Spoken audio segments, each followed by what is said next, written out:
utility knife or 100-count blade dispenser for only $11.99 each, and you'll get a second one free. Also save at Harris Ace on a Stanley Power Lock tape measure, just $4.99 after $4 instant savings. You know you need to go to Harris Ace for any construction project you may have, from a doghouse to your dream house. The helpful place, Harris Ace Hardware on West Cherry Street in Jesup.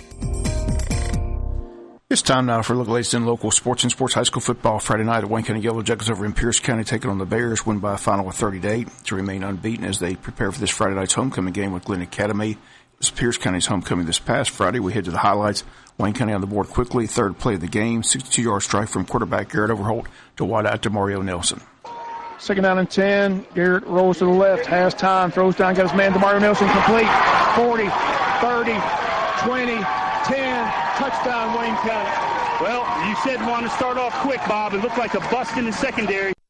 Yeah, 62 yards on the first touchdown, 6-0 Wayne County. Wayne County goes for two and is unsuccessful, but Wayne County increases the lead late in the first. 37-yard field goal by Austin Cruz. 37-yard attempt for Austin Cruz.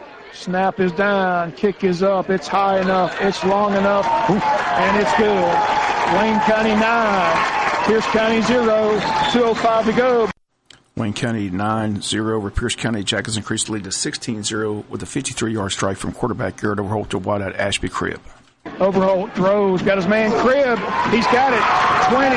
He's going to touchdown. Ashby Cribb, touchdown Wayne County. 53 yards on the score.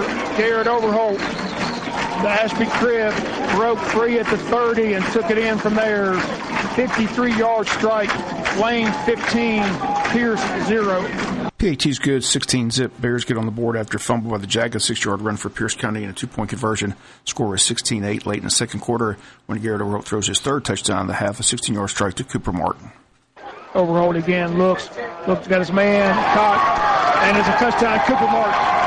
Beautiful Cooper Martin, 16 yards out, touchdown, Wayne County. Sam Fine again up Auburn. 1:20 on the clock. Wayne County increases the lead to 22-8.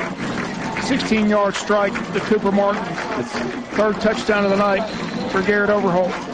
Wayne County gets the PAT 23-8 in the second half, just one score. This 11-yard touchdown by Tranquil Hollow would make the final score 30-8 Wayne County. Touchdown. Tranquil Holloway breaks tackle. He ran hard. From 11 yards out to build it to a 29-8 lead with 4:20 to go in the game.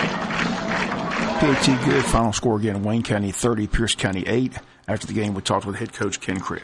And that really kind of killed some momentum for Wayne County, but to have the goal line stand defensively, had to be pleased with that. We'll talk about that right off the bat. They're first and goal at the 1, and your defense stands up and keeps them out of the end zone. You got to be happy about that. Yeah, we show signs of what we can do all night long. That's just one of them. My defense is stout. We'll slip here or there, but you're not going to play a whole season and not have some breakdown somewhere along the line. Not making excuses. That's just that's football. We're talking about high school kids now. We're not talking about college or professional where they pay them millions of dollars. We're talking about just a bunch of 15, 16, 17-year-old kids. We got a 14-year out there starting, left guard. So they did a good job. Missed on some stuff tonight, made some mistakes, some penalties, costly at times. But, 30 points and giving up 8, considering, if I had to grade it out, I'd say we missed about 20% of what we should have had. So whatever that math is, wasn't the greatest in math class, but I don't know. In all football games, they talk about the turnover ratio. You don't normally lose the turnover ratio battle or win the game. That's the good thing. Like I said, they had all the turnovers. We finally got an interception, and then Thomar made a great play where the guy was running free, comes all the way down here. Not only does he make the tackle, he gets the strip for the fumble. That was a great defensive play. But, it was. But we really lost the turnover battle and still got out of here with a Not only did we lose win. The turnover battle, but we also lost something that nobody talks about anymore, okay? It's time possession. Oh, yeah, we lost that. We lost that second half. 4-1. Yeah, that was, yeah. And I used to run that kind of stuff. That's what I used to do a long time ago. And it's great, as long as you can score, but you can't score 8 points and expect to win. You can keep that time possession, don't get you no points on the board. You mentioned the breakdown. The one breakdown that seemed to be really costly tonight was they kept getting behind our secondary. They kept going long and having success, making some plays. But I'm sure that's something that can be corrected easily by the defensive staff. It is. It's just a bad read on the player. And simple fact is, like I said, told you the other day, earlier today, they lull you to sleep, man. They run. Ooh. Paul Johnson does it better than anybody.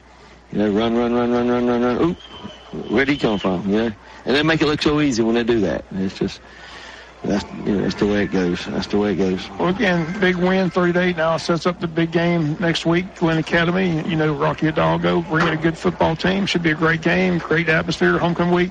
Got to talk about the crowd. I'm very pleased with the crowd here. Second time in a row on a road game, Wayne County had just as many or more fans than the home team did, and this was homecoming for Pierce County. But this stands here on this business side was packed from one side to the other. Great, tremendous support tonight by the Wayne County faithful, and I'm just tickled to death to see that kind of crowd come out and support the kids. Well, that kind of passion and interest in our youth was a major reason that I decided to bring my family to Wayne County. I mean, that's all of Jesup, man. That's all of Wayne County.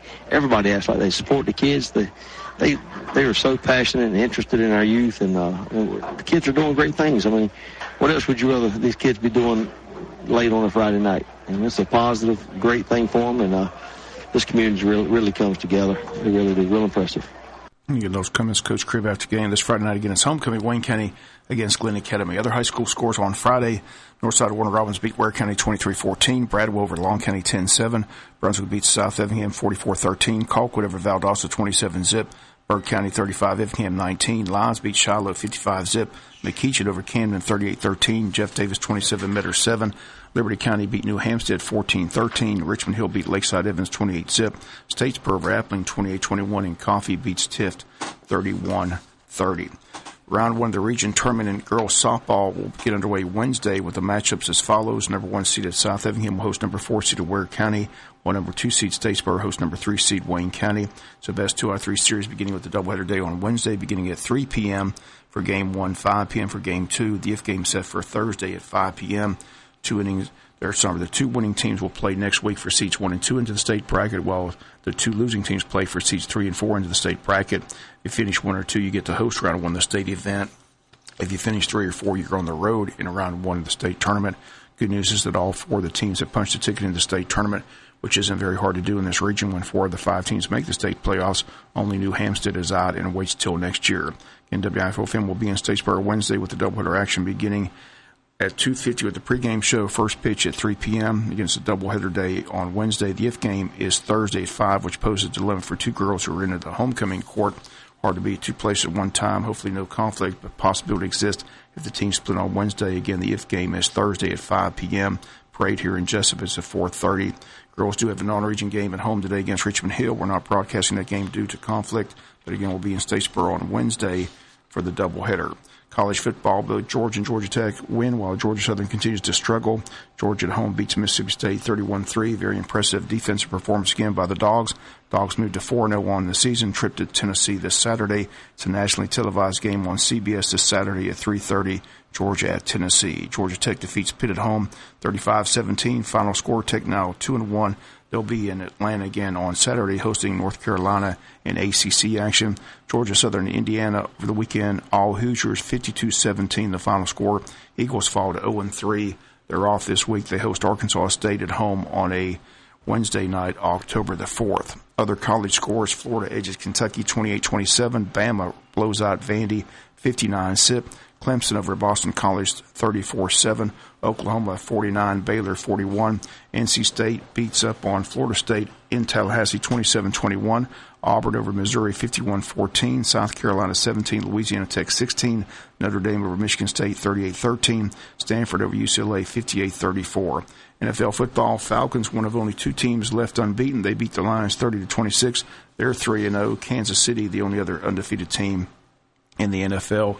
Against the quickest, that there's only 2 undefeated teams in the NFL in quite some time. Jaguars, a shocker in London, row over Baltimore 44-7. Blake Bortles came alive, threw 4 touchdowns in the game. Jaguars are at 2-1. Falcons, and again, the Chiefs, only 2 unbeaten teams. Falcons 3-0 over Detroit 30-26. Other scores: Bills over the Broncos 20-34, Tampa Bay 17, New England over the Texans 36-33, Jets over the Dolphins 20-6, Eagles beat the Giants 27-24, Bears in overtime beat the Steelers 23-17, Titans over Seattle 33-27, Packers 27, Bengals 24, Chiefs beat the Chargers 24-10, and the Redskins last night beat up on the Raiders 27-10. Tonight it's Monday Night Football, the Cowboys and the Cardinals. That's going to do it for the latest in local sports. Sports is brought to you each and every day at this time by friends at Harris Ace Hardware.